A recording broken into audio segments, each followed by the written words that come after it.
আজকে রুই মাছের ভর্তার রেসিপি শেয়ার করব আপনাদের সাথে। তার জন্য বাজার থেকে নিয়ে আসা হলো বড় সাইজের 2টি রুই মাছ এবং 2টি শোল মাছ। ভালো করে কেটে ধুয়ে নিয়েছি। রুই মাছের অনেকগুলো পিস হয়েছে, শোল মাছেরও অনেকগুলো পিস হয়েছে। এই তো আপনাদের সাথে শেয়ার করতেছি। 2টি রুই মাছের মাথা,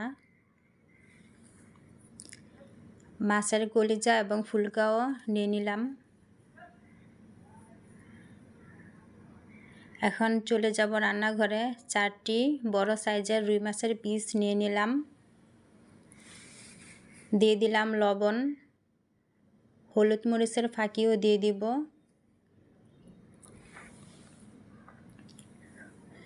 ভালো করে একসাথে মিশিয়ে নেব মশলাগুলো।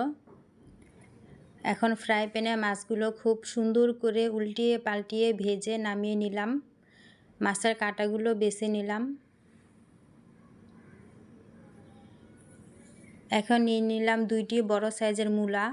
ভালো করে ছিলকাগুলো ফেলে দিয়েছি।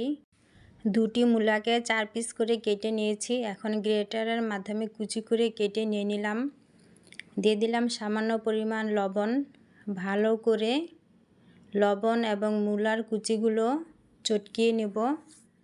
এখান থেকে পানি উঠে আসবে, পানিগুলো ফেলে দেব যাতে করে মূলার ঝাঁজটা চলে যায়। এই তো মূলাগুলো চেপে মাছের সাথে নিয়ে নিলাম। এখন কিছু শুকনো মরিচ ভেজে নেব তেলে। একই ফ্রাই প্যানে ওই তেলেই পেঁয়াজ এবং রসুন ভেজে উঠিয়ে নেব মাছের সাথেই।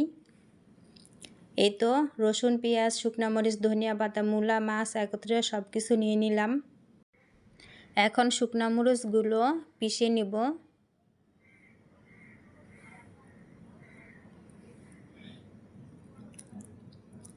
এখন রসুন এবং পেঁয়াজ ভাজাগুলো পিষে নেব। দিয়ে দিলাম সরিষার তেল। এখন সবগুলো উপকরণ একই সাথে পিষে নেব। কে কোথা থেকে ভিডিওটি দেখতেছেন জানাবেন। দিয়ে দিলাম লবণ।